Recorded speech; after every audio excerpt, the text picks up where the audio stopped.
Hello friends, my name is Adrian Menezes from Mumbai, India. Good morning and welcome to Pathways of Hope. In today's Gospel, Jesus uses a parable that continues to explain humility with a very different angle. Today's Gospel is taken from Luke chapter 14, verses 12 to 14. He also said to the man who had invited him, "When you give a dinner or a banquet, do not invite your friends or your brothers or your relatives or rich neighbors, lest they also invite you in return and you be repaid. But when you give a feast, invite the poor, the crippled, the lame, the blind, and you will be blessed, because they cannot repay you. For you will be repaid at the resurrection of the just." This is a beautiful passage, a parable. But what does it tell us? It seems like it's saying that we invest in relationships in this world. And we do. Most times we naturally tend to invest in relationships that are easy with our neighbors and with our friends who have maybe the same or better economic standard. We like the same things. We enjoy the same sports. We invite them to sit at table with us. But what Jesus is saying is that they have the ability to repay you. When we interact with the poor, it sometimes is a different way in which we relate to them. We usually do not invite them to share a meal with us. We do not think of sitting at the same table with them. Instead, we think of that just as almsgiving.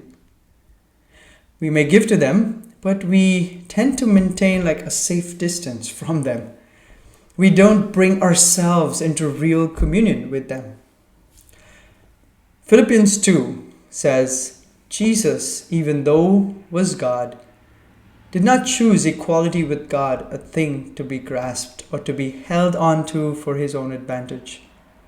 But as a human being, emptied himself, and taking the form of a servant, became the least among men. Even though Jesus deserved the riches of the greatest king, he chose the manger. Even though he could flaunt his wisdom with the learned and the wise, he chose fishermen and simple men as his closest allies. If we think about the famous saying, "Show me who your friends are and I will tell you who you are," people would say that Jesus was not better than a simple working class man. Maybe even a nomad who just travels looking for a better opportunity.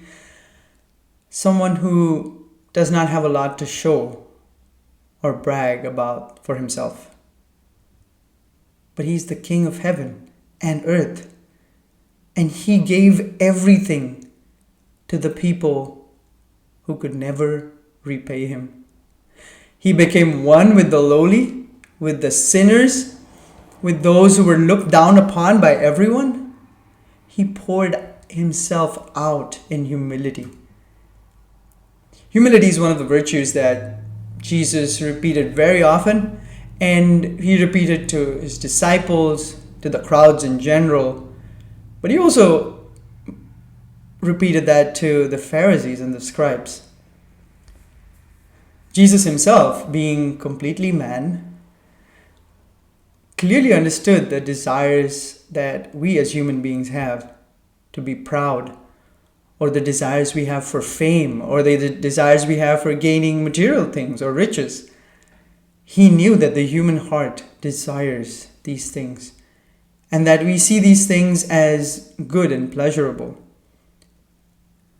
But he also reminds us that these have the power to corrupt the human heart. We who were made in the very image of God do not clearly understand the heart of God. That is why he had to send his son, Jesus, to reveal himself to us, to reveal his own heart to us. And that's what Jesus is doing as he reveals to us the humility of God himself. Jesus is helping us return to the Father, to understand his heart and to align our heart with the Father's heart because we were made in His image and made to be like Him. Jesus poured out His all, but the Father has restored to Him a name above every other name. His gaze was not fixed on this earth.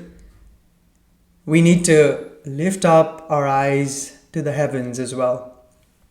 Everything we do should be done for the glory of God and not bound to this world.